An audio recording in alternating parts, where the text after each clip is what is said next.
السلام عليكم متتابعين ديالي العزاز، نتمنى يلقاكم هذا الفيديو في صحة جيدة وفي أحوال جيدة. اليوم إن شاء الله كيف ما كتشوفوا معايا غنحضر لكم هاد الكيكة المحشوة بكريم كراميل ديال نيسلي. نتمنى أنكم تجربوها لأن فعلا البنات كتجي بنينة. وبلا ما نطول عليكم نخليكم مع المقادير وطريقة التحضير.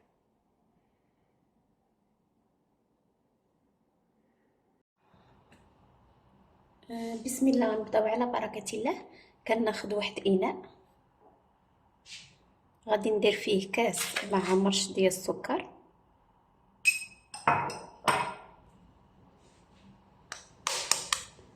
غادي نضيف 2 بيضات. بسم الله اللهم أكبر.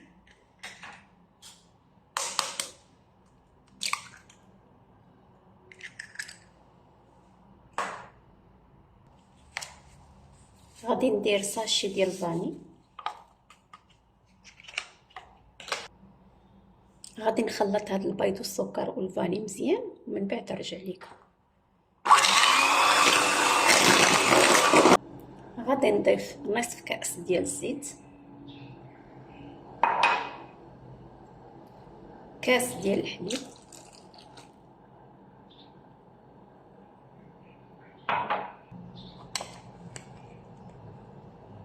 غادي ندير واحد 2 معالق كبار ديال الكاكاو،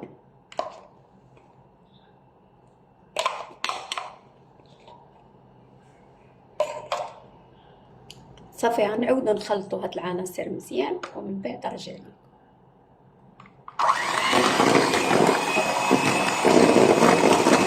صافي من بعد ما خلطنا كنضيف الطحين. بالنسبه للطحين البنات راه ديجا غربلتو،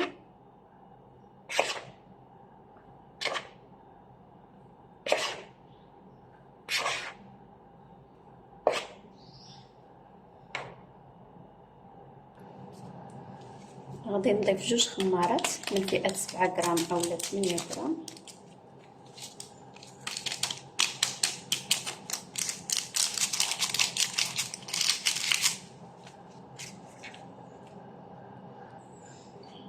صافي وغادي نخلطو.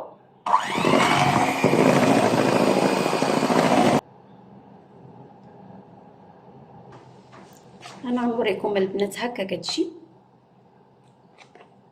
البنات انا بالنسبه لي هنا خديت المول ودهنته بالزبده ورشيته بالطحين ودخلته للمجمد حتى بغيت حتى لدابا عاد خرجته. صافي غادي نكبو هاد الكيك دائما على الطريقه باش كنكبو الشاي.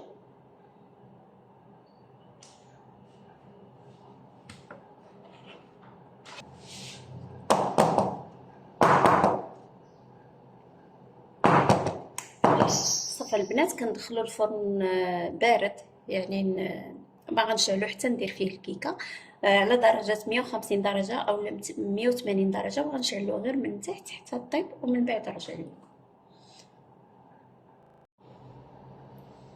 صافي البنات هذه هي الكيكه من بعد ما طابت ليا. غادي نحيدها في هذا المول، لحقاش انا هذا المول دائما عندي فيه مشكل، ما كتصدقش ليا فيه الكيكه، ما عرفتش علاش.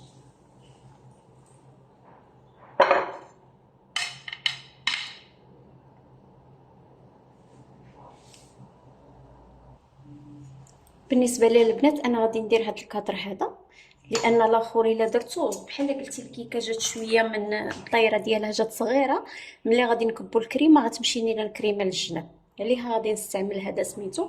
بالنسبه للبنات لهنا الا جاتكم الكيكه بحال هكا غادي نقادوها باش الا درنا الكريمه تجينا كامله طبقه واحده. غنحاول نحيد غير هاد البلايصه هادي.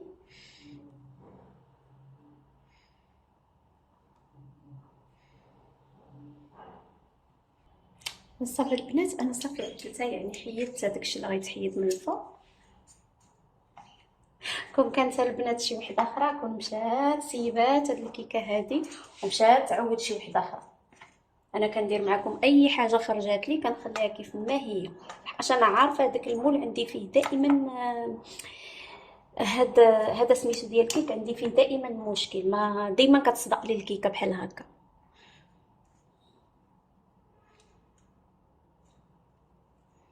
هانتوما راه خليت هذا صافي، كنزيرو عليه باش الا درنا الكريمه ما تهبطش لينا مع الجناب. صافي البنات، كناخذ هذه ديال العسل اولا اي حاجه عندكم دايره بحال هكا، كنشكلو واحد الثقب صغيره بحال هكا، كيكونوا متباعدين واحد شويه. صافي البنات، من بعد ما شكلت هذاك الثقب كناخذ نيسلي كراميل،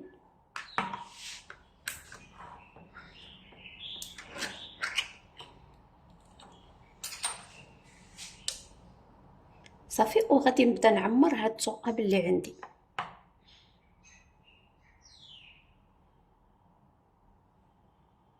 ناخذ شي 10 صغيره احسن. صافي البنات، وكنبدا نعمر.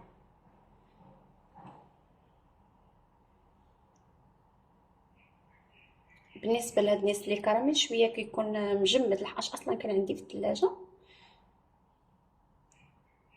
كنديرو بحال هكا وكنهبطو بهذا سميسه ديال العسل.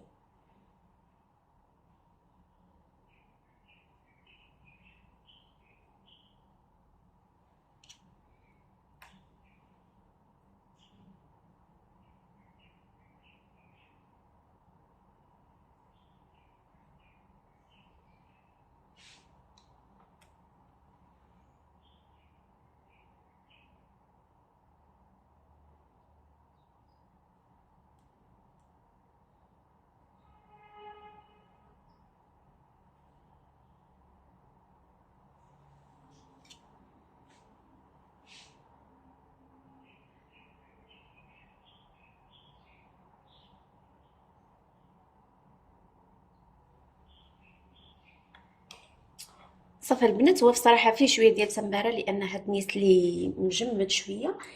الا بغيتو كديروا في الكاسرونه وتسخنوا على ما اظن. هذاك الشيء اللي غادي ندير باش نسربي دغيا. صافي البنات، انا راه سخنت هذاك نيسلي كراميل.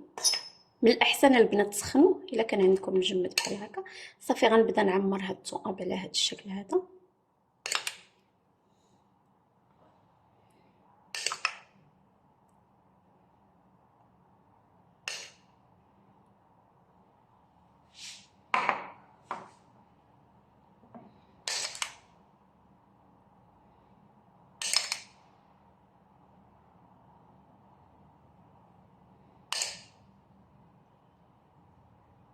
صافي انا نبقى بحال هكا حتى نعمر هاد الثقب اللي عندي كاملين، ومن بعد نرجع ليه.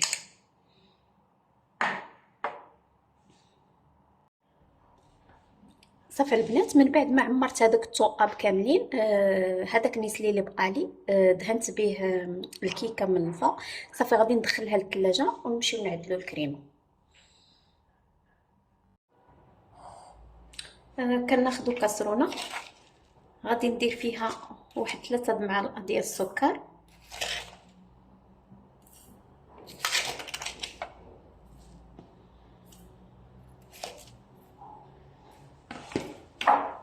غادي نضيف عليها 2 معالق ديال النشا اولا مايزينا.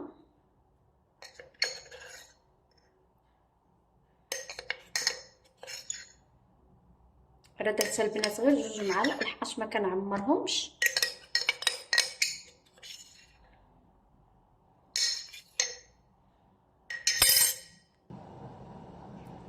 كندير واحد ساشي ديال الكاكاو اولا ملعقه كبيره.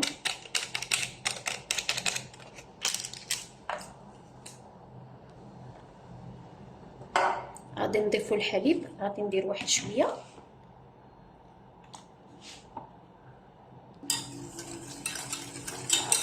غادي نخلطوه حتى يذوب لينا هذاك الكاكاو ومايزينا والسكر مع الحليب. عاد غنضيفو الكميه المتبقيه، كنستعملو نصف لتر ديال الحليب.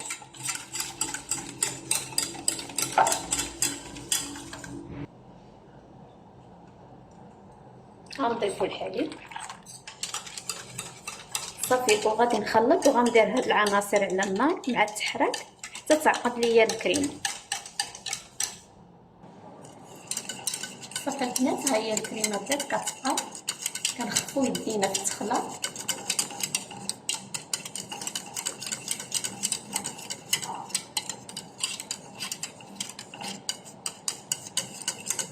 صافي كنطفي عليها.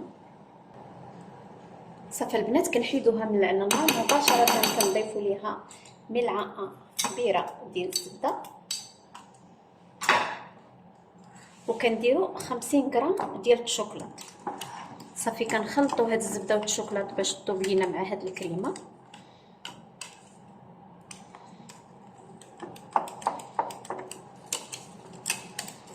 صافي انا غنذوب هاد الشوكولاط في الكريمه مع نبقى نحرك حتى تذوب ليا، ومن بعد نرجع لكم.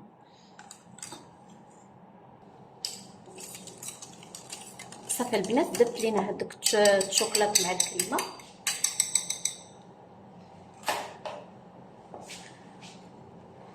كنخرجوا هذاك الطرطه من الثلاجه، ومباشره البنات كنكب عليها الكريمه. بسم الله.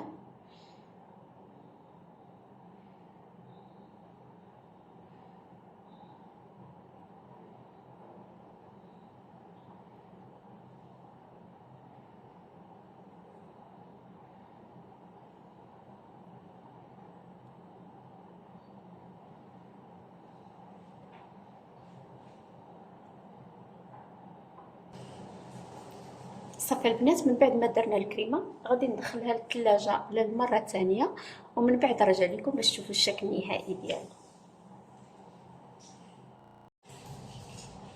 صافي البنات هذا هو الشكل النهائي ديال الكيكه او الطرطه ديال ميسلي. المهم البنات بالنسبه لي هنايا درت ليها الشوكولاط مانجور، ودرت ليها لاصوص ديال الكراميل اولا ديال الشوكولاط غير بالنسبه للتزيين. وبالنسبه للبنات راه غتلاحظوا انها راه ما جمداتش لي مزيان. يعني بالنسبه للبنات المايزينا الا بغيتوها انها تكون ليكم زعما تكون شاده في راسها، حتى هكا بصراحه جات زوينه. الا بغيتوها تكون شاده في راسها استعملوا 3 معالق ديال المايزينا يكونوا عامرين مزيان باش تشد لكم في راسها، لان الا ما استعملتوش فلان في الصراحه راه والو، راه ما يعني ما كتشدش في راسها. نتوما تلاحظوا ان هذاك الشوكولاط ما جاتش مجمده، ولكن واخا هكا حتى هكا البنات راه كتجي زوينه. وما تنساوش البنات الا عجبكم الفيديو تشجعوني باللايكات ديالكم، والا كنتي اول مره كتزور قناتي وعجباتك قناه ديال اسباس زينه، نتمنى انك تضغط على الزر الاحمر وتفعل الجرس باش تواصل بكل جديد. والى فيديو اخر ان شاء الله. دمتم في رعايه الله، والسلام عليكم ورحمه الله تعالى وبركاته.